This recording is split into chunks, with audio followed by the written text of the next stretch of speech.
lo que se tiene que hacer es reestructurar porque así como en el sector defensa, y hablo de reestructurar el sector y hacer unas pequeñas reformas en los primeros 3 meses para poder conducir la administración adecuada en el sector, para fortalecer justamente las Fuerzas Armadas, y esto lo extiendo a las demás instituciones y a los demás sectores. De Exitosa con el ministro de Defensa, Jorge Chávez Cresta, a quien le damos la bienvenida. Gracias, ministro, por estar con nosotros. Gracias, Pedro. Un saludo fraterno a toda la audiencia de Radio Exitosa. Muchísimas gracias por la invitación. Bueno, haciendo un poco del parafraseo de esta campaña de Exitosa, ponle punche. Exitosa. Y punche necesitamos en este momento los peruanos para salir adelante luego de tantos, no meses, años de crisis política.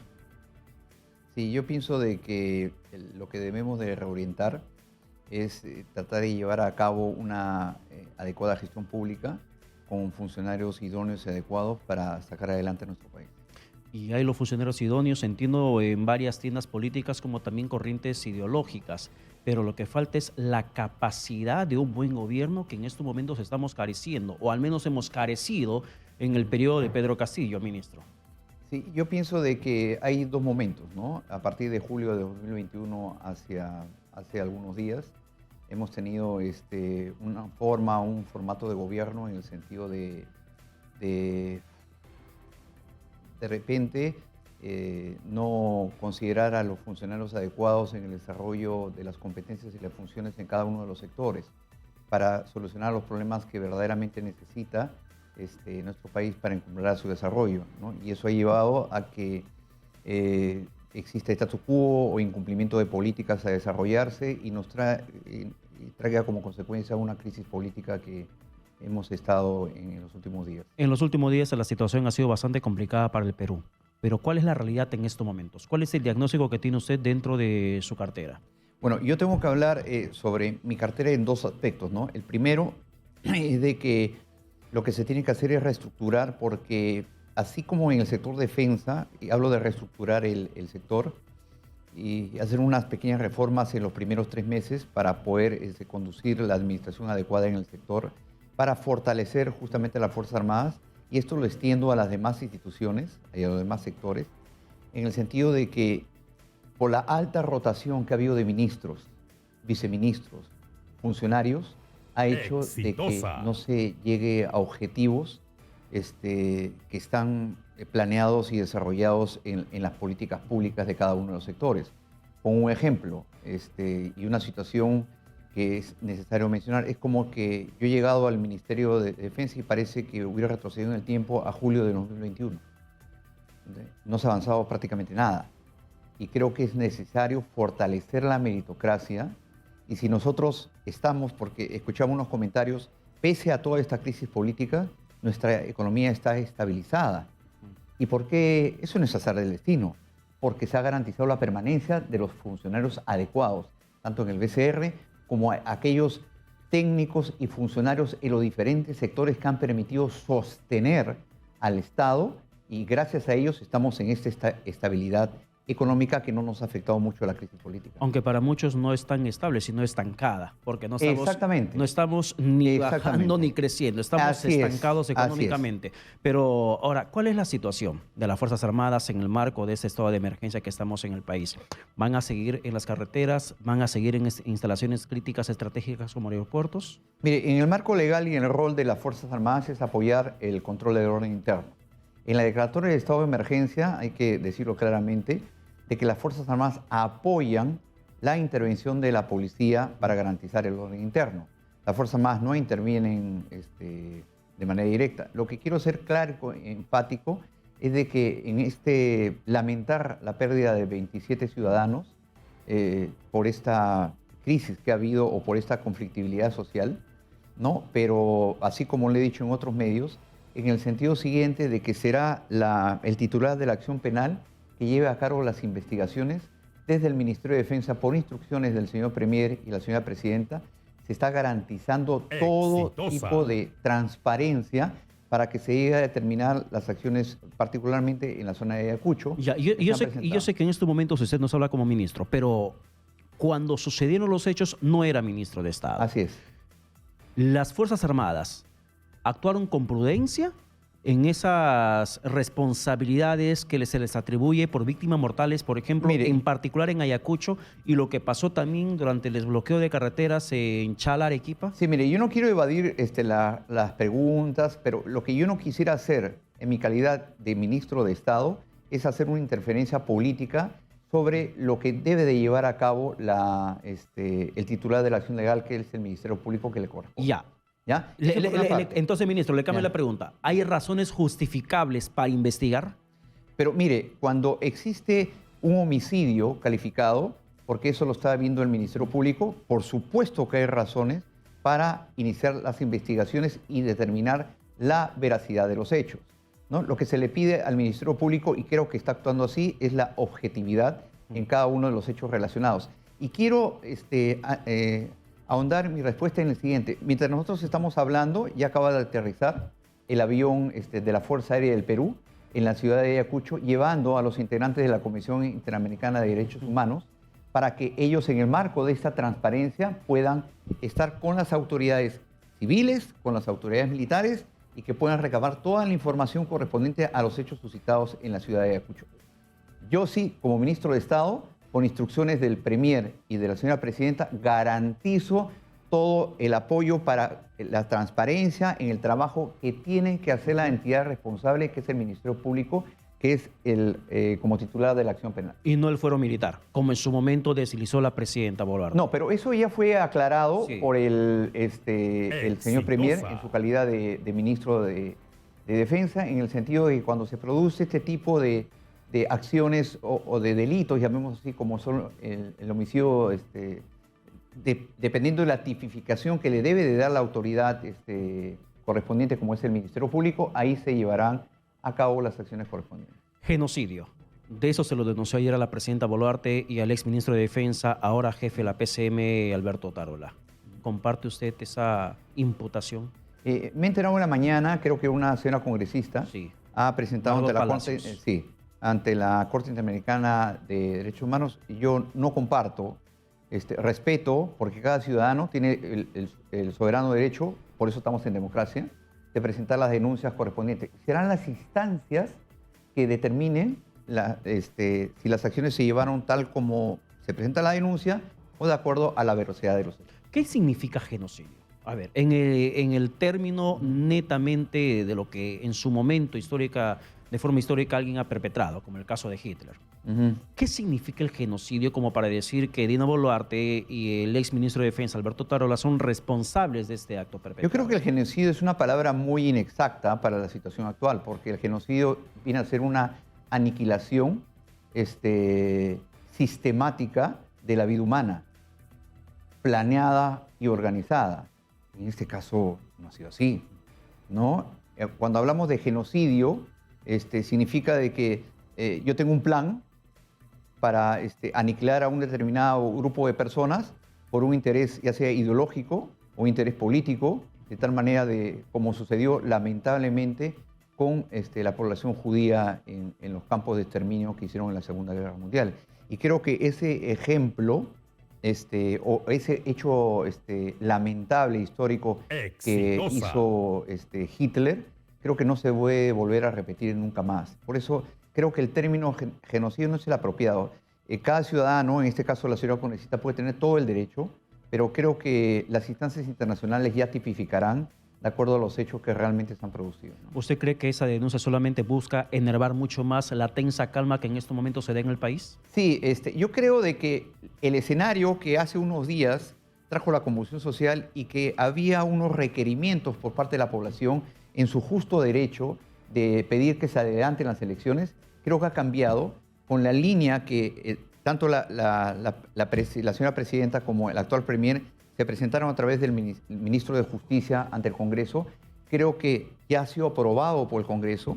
Creo que hemos estado como autoridades a la altura de las circunstancias para que ya comunicar a la opinión pública que ya prácticamente las elecciones se han adelantado a una fecha, que es la fecha en la cual los órganos electorales garantizan una transparencia para también, porque la población no solamente quiere adelanto elecciones, quiere que exista una reforma política para que no pueda suceder lo que está en estos momentos, poder escoger qué autoridades, poder establecer qué tipo de mecanismos se pueden hacer para garantizar en el fortalecimiento de la democracia los funcionarios idóneos y las autoridades idóneas que nos gobiernan en el país. Claro, pero eso para muchos termina siendo un costo de sangre que el gobierno de Dina Boluarte termina manchándose las manos con la muerte que se han registrado en esas condiciones. Y en ese contexto, ministro, ¿se va a revisar la participación de las Fuerzas Armadas en otro escenario de emergencia en el caso hipotético, que ojalá no ocurra, situaciones de vandalismo como la que se ha dado en el país? Mire, yo tengo mucha fe y confianza en la población, en las autoridades de los gobiernos regionales y locales, pero también acá tenemos que observar de que ante los escenarios que se pudieran presentar, porque déjeme decirle de que no podemos decir que hemos triunfado o hacer exceso de triunfalismo y decir que ya pasó todo, porque no es así. No es así. No es así. Entonces tenemos que tener la suficiente cautela, pero para eso el Estado debe hacer uso de los órganos correspondientes para que le puedan proporcionar la información correspondiente, tener ojos y escuchar qué es lo que pueda pasar de acá a más adelante. Lamentablemente, a través de la Dirección Nacional de Inteligencia no hemos tenido ese tipo de herramientas. Nos hemos dedicado a hacer cualquier cosa menos a cumplir con nuestras funciones. Entonces, a partir de tener esa información, nosotros sí podemos, ¿no?, reorientar los esfuerzos correspondientes tanto a las Fuerzas Armadas como a la Policía Nacional, porque en algunos casos, por ejemplo, en otra entrevista me preguntaron por qué las Fuerzas Armadas tomaron contacto de manera directa con la población cuando la ley dice que la policía es la que debe intervenir. Eso lo tiene que determinar la titular de la acción legal, en el sentido de decir, ¿qué pasó?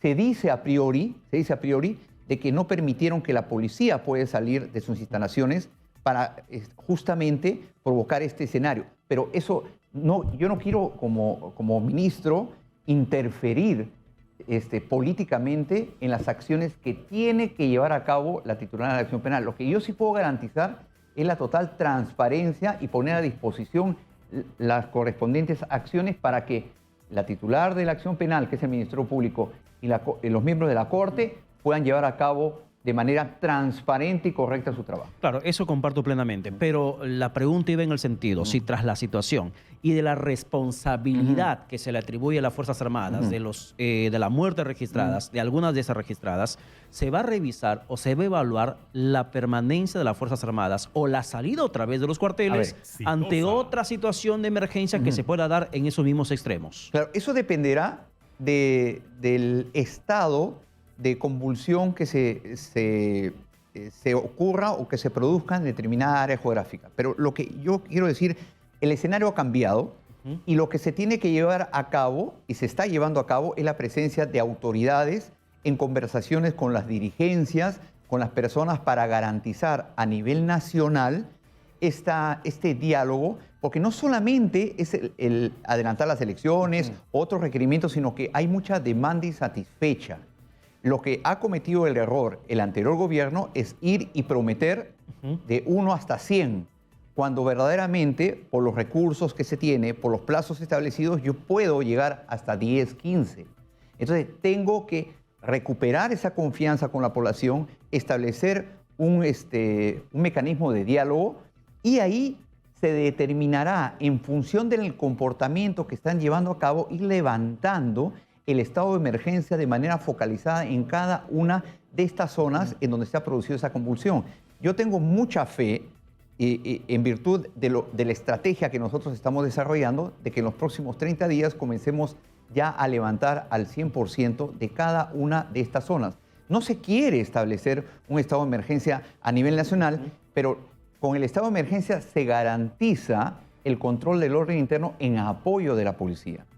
Pero tenga la plena seguridad, porque hay disposiciones de la señora presidenta, el señor premier, de que vamos en ese camino y que la policía y las Fuerzas Armadas garantizarán el control del orden interno, no apelando a la violencia. Eso en el marco de las protestas que sucedieron en el país. Pero, ¿y qué va a pasar con las políticas de gobierno? Por ejemplo, en el marco de la lucha contra la erradicación de la hoja eco, que también hay una participación directa de las Fuerzas Armadas en zonas críticas, como es el tema del Braem, donde incluso también se conoce que hay brazos terroristas aún remanentes que persisten en este tema de violencia que se puede generar. Pero, ministro, le pido, por favor, que nos responda luego de la pausa. ¿Le parece? Perfecto. Le pedimos unos minutos más para seguir conversando sobre política seria de gobierno, netamente lo que podría implementarse de aquí en adelante, más allá del escenario electoral que vamos a vivir en unos meses más. Por favor, nos acompañen luego de la pausa. Regresamos y seguimos conversando con el ministro de Defensa, Jorge Chávez. Aquí en los estudios de Exitosa con el ministro de Defensa, Jorge Chávez Cresta, a quien le agradecemos su permanencia en estos minutos durante la pausa. Y yo le había dejado pendiente la respuesta, ministro, sobre el tema de la lucha en la erradicación de la hoja de coca, que en los últimos meses se ha suspendido casi el 100% y en los últimos años no ha sido eficiente, en todos los últimos años. ¿Qué va a pasar de aquí en adelante? Bueno, yo quiero retroceder y hacer un poco de historia, ¿no? Lo que ha sucedido en la pandemia, que prácticamente ha suspendido cualquier tipo de actividad correlacionada con la erradicación o el plan de erradicación de hoja de coca, se ha visto limitado justamente por ello. Pero tienes totalmente la razón, si nos vamos un poco más atrás, no hemos ido avanzando en el plan establecido de acuerdo a lo que ha indicado este planeamiento estratégico de erradicación en los niveles que uno quería. Sin embargo, eso es un tema que le corresponde decir al Ministerio del Interior y las organizaciones asociadas a ello. Las Fuerzas Armadas contribuyen y apoyan y dan seguridad a este tipo de actividades. Pero yo quisiera ampliar eso porque tenemos un problema ahí social y económico porque parte de las actividades de narcotráfico que mueven en un ciclo económico ya prácticamente se han implementado en el BRAEN, ¿no? Y eso hace de que cierta comodidad. Ahora bien, si están las Fuerzas Armadas con el 15% del efectivo que tienen nuestras Fuerzas Armadas en esa zona, es para garantizar la seguridad en el desarrollo de las acciones en el marco de una declaratoria de estado de emergencia. Sin embargo, yo creo que es necesario una decisión política y eso lo voy a plantear a partir del Ministerio de Defensa por instrucciones que me ha dado el señor Premier y la señora Presidenta para que a partir del próximo año se pueda delinear una estrategia con una presencia de una autoridad política que articule cada una de las acciones, porque ahí tenemos que propiciar el desarrollo. Tiene que haber una adecuada carretera, tiene que haber un adecuado puerto, tiene que haber un aeropuerto que permita el desarrollo de cultivos alternativos. ¿Cómo logramos el éxito en el Guayaga? Propiciando el desarrollo. Pero estamos entrampados, estancados, haciendo uso de la palabra, en pensar que la solución a los problemas de BRAEN es desde el punto de vista militar. Pero verdaderamente no lo es. Pero burocratizar podría ser la solución. Crear una nueva instancia de autoridad, de institución, podría ser la solución. Yo creo que no, porque ya la historia nos dice en el exgobierno del expresidente Humala, ¿no? Se estableció una secretaría técnica que articulaba de manera efectiva, pero que eso requería pues una parte presupuestal. Lo que nosotros debemos hacer es delimitar el problema e ir levantando de a pocos el estado de emergencia y proponiendo otro tipo de acciones para el desarrollo de las personas que ya están cómodamente acostumbradas a la actividad de narcotráfico y eso es como su medio de vida. Entonces, pero acá no puede solamente la autoridad militar poder llevar a cabo ello. No se trata de una solución militar, sino una solución integral, multisectorial, que permite el desarrollo de ellos y darles otras oportunidades también a la población. Bueno, saliendo del tema y yendo a lo que se viene para los siguientes meses. Ayer conversábamos con Senami y nos explicaba que posiblemente se den escenarios de lluvias y que también se registren el tema de los huaicos. Usted es una persona que está ligada bastante al tema de defensa civil y de una u otra forma su cartera también tiene que ver ese aspecto. ¿Cuál es el escenario que se está presentando en la previsión de reacción, de respuesta desde el Ministerio de Defensa para dejar de seguir padeciendo lo mismo de siempre? Atenciones inmediatas, emergencias declaradas para que se pueda sostener a la gente que está viviendo en zonas de alto riesgo. Sí, acá hay dos preocupaciones. De repente no le estamos dando la importancia correspondiente. Hay una alerta que ha determinado Naciones Unidas a través de sus instancias especializadas meteorológicas, en el sentido de que nosotros hemos sentido frío hasta hace unos pocos días, ¿no es cierto? Y eso es alusivo al fenómeno de la Niña. La Niña hace de que se enfríen las aguas, no se calienten. Y uno dirá, no, bueno, se enfrían, no pasa nada, pero eso produce un fenómeno de ausencia de agua y se puede producir un déficit hídrico. Ya lo que ha pasado. Claro, y lo que está pasando y lo que puede pasar. Entonces, si bien es cierto, se han tomado sobre 2 ciudades en la región de Arequipa, Atico, si no me equivoco, es una de ellas, que se ha declarado emergencia por estrés hídrico. Entonces, creo que hay que tomar todas las acciones correspondientes. En el cambio de mi competencia, que tengo adscrito al Instituto Nacional de Defensa Civil, le he pedido un reporte para el día lunes sobre ese escenario, y eso lo voy a presentar al Consejo de Ministros, indicando cuáles son los escenarios de riesgo que se pudieran presentar por ausencia de agua y por el periodo de lluvia. Creo que ha llegado el momento de tomar las acciones con la debida anticipación y oportunidad. Sí, pero en este momento yo voy a presentar, porque todavía tenemos, porque la incidencia normalmente que se presenta con mayor furia de la naturaleza es en el mes de febrero.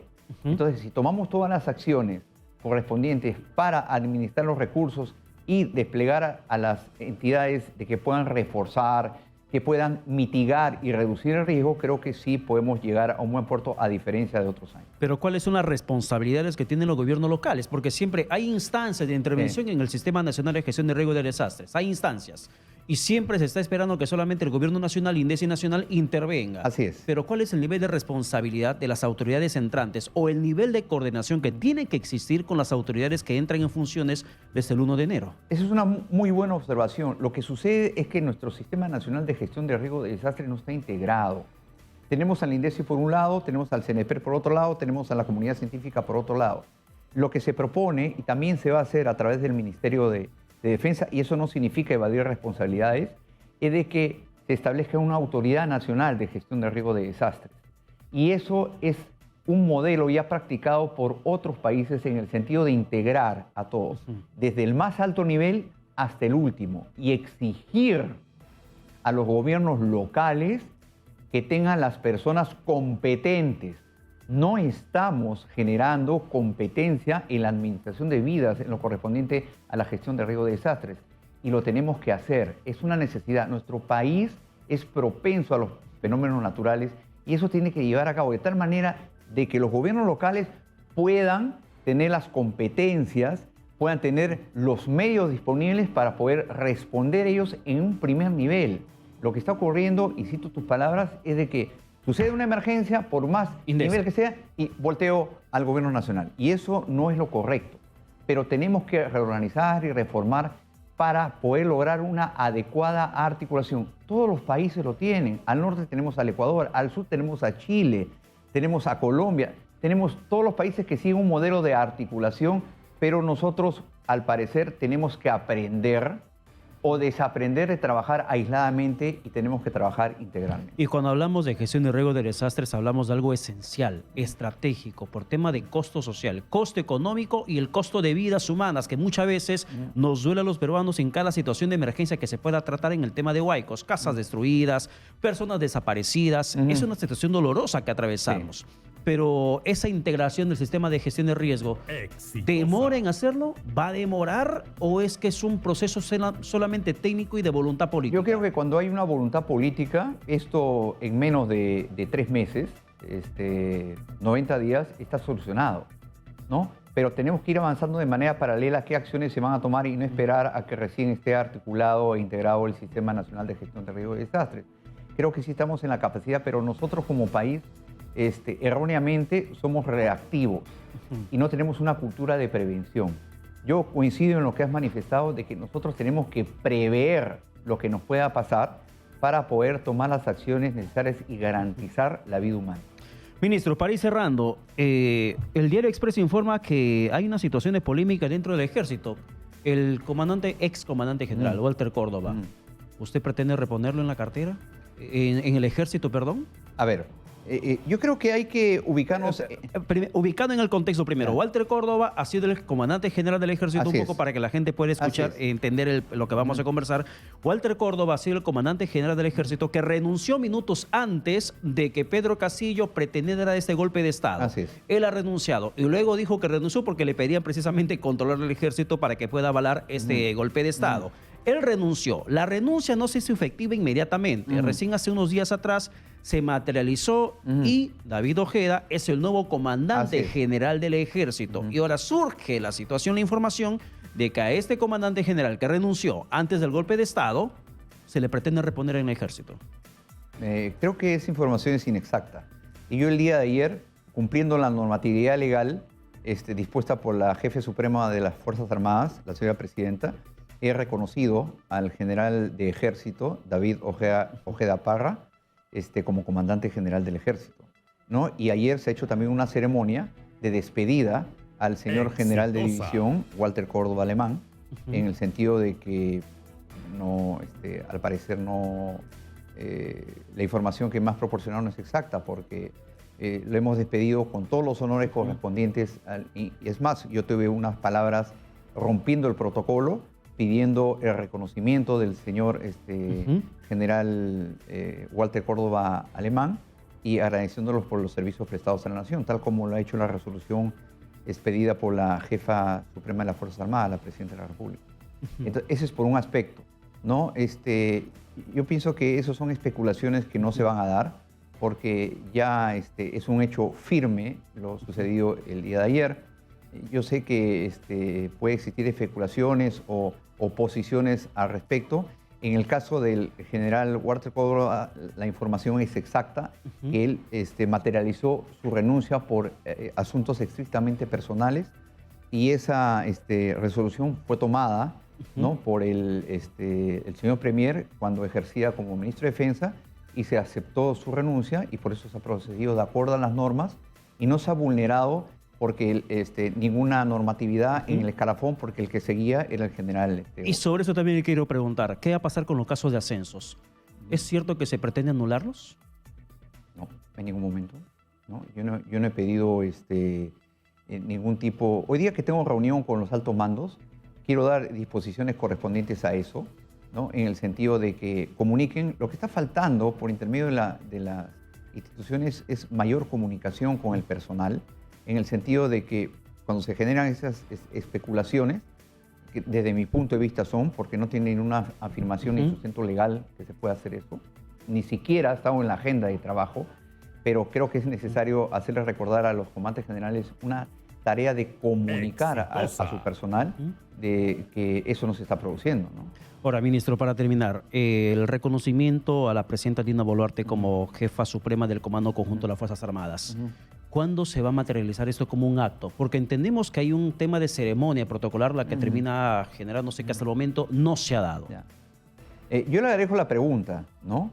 Yo creo de que como responsable del sector, responsable político del sector, eso está previsto, pero hay que buscar el tiempo y el momento adecuado para hacerlo.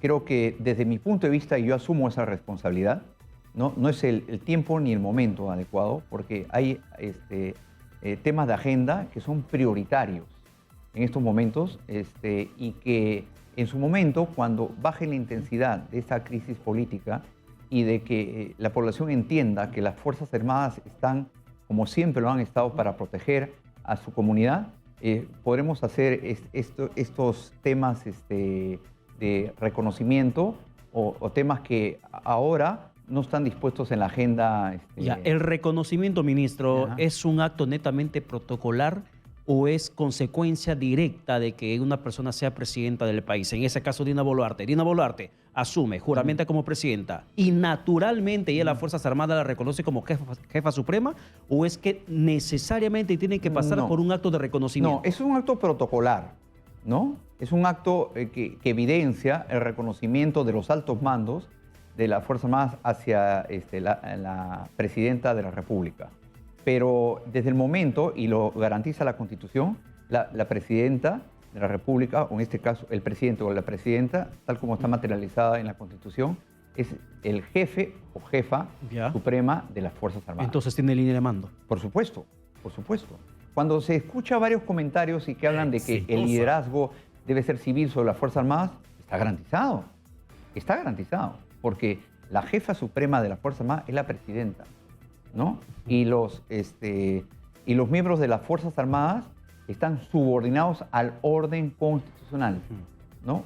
Su juramento, del cual yo me incluyo porque seré soldado hasta el último de mis días, es con la nación. Como yo lo dije en diferentes oportunidades, no con ningún gobierno que ejerza la gobernatura en la nación, sino con la nación, en el marco del orden constitucional. Escuché a muchas voces decir que estamos en el marco o dentro de un gobierno cívico-militar. cívico-militar, porque hay una persona civil al frente del país y porque tiene el respaldo fuerte, fortísimo de las Fuerzas Armadas sobre lo que ha pasado en esos últimos días en el Perú. No, yo no creo que exista un cogobierno de civil-militar, ¿no?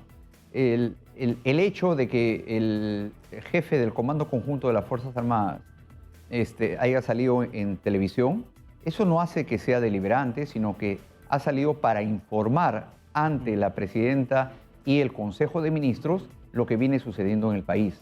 Entonces, informar no es que sea deliberante, y esa percepción de civil-militar no puede ser por el simple hecho de que se declare el estado de emergencia, que está también garantizado como una medida en la Constitución Política del Perú. Y hablar de un gobierno cívico-militar, haciendo eco a sus palabras de que existe un apoyo fortísimo, yo creo de que el apoyo y respaldo que está recibiendo de las Fuerzas Armadas y de la Policía Nacional es lo que manda el orden constitucional cuando se utiliza esta herramienta del estado de emergencia, ¿no? Y bueno, la última encuesta que ha publicado el Instituto de Estudios Peruanos, valgan verdades, le da un importante respaldo a las Fuerzas Armadas de lo que ha pasado en los últimos días. Y hay una pregunta interesante que había hecho IEP, esta empresa encuestadora, respecto a la posibilidad de un gobierno militar. Si es que la situación no se soluciona entre los civiles y que los militares tomen el control del aparato estatal. ¿Esto es un escenario probable para usted? De ninguna manera. ¿Por qué? Porque nosotros, los militares, ya hemos evolucionado, hemos madurado. Si usted ve mis entrevistas que yo he hecho en los últimos 15 días, antes de que suceda este fallido golpe de Estado, ¿no? Yo salí en defensa de las Fuerzas Armadas, que las Fuerzas Armadas ya han evolucionado y han entendido cuál es su rol histórico y su rol constitucional. De ninguna manera se van a someter a hacer aventuras políticas, y ya creo que hemos aprendido nuestros errores, ¿no?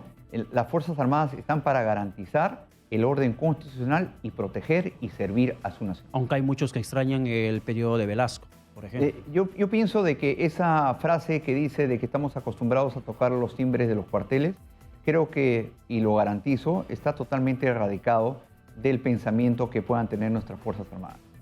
Para terminar, voto de confianza.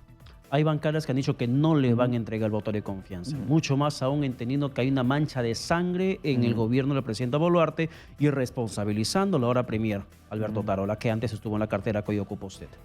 Yo creo de que hacer un llamado a la tranquilidad, que vean este periodo de tiempo, porque de acuerdo a la ley se tiene 30 días para solicitar el voto de confianza, para que vean cuáles son las acciones, cuáles son los resultados que el titular de la acción legal está llevando a cabo, cuál es la posición del gobierno, qué es lo que estamos haciendo bien, qué es lo que estamos haciendo mal, ¿no? Corregir nuestros errores, pero en suma, que permitan, ¿no?, de que este gobierno de transferencia, porque este es un gobierno de transferencia, no es un gobierno en condiciones normales, es un gobierno de transferencia, lo que desea es garantizar la paz social. Ya el ministro ha dicho que este es un gabinete de paz, diálogo y meritocracia.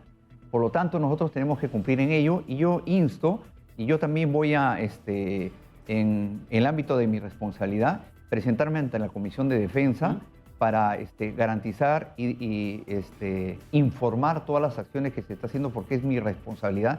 Hay un mecanismo que de repente nosotros dejamos de lado ante temores o que puede generar algún tipo de conflicto, que es el mecanismo de rendición de cuentas.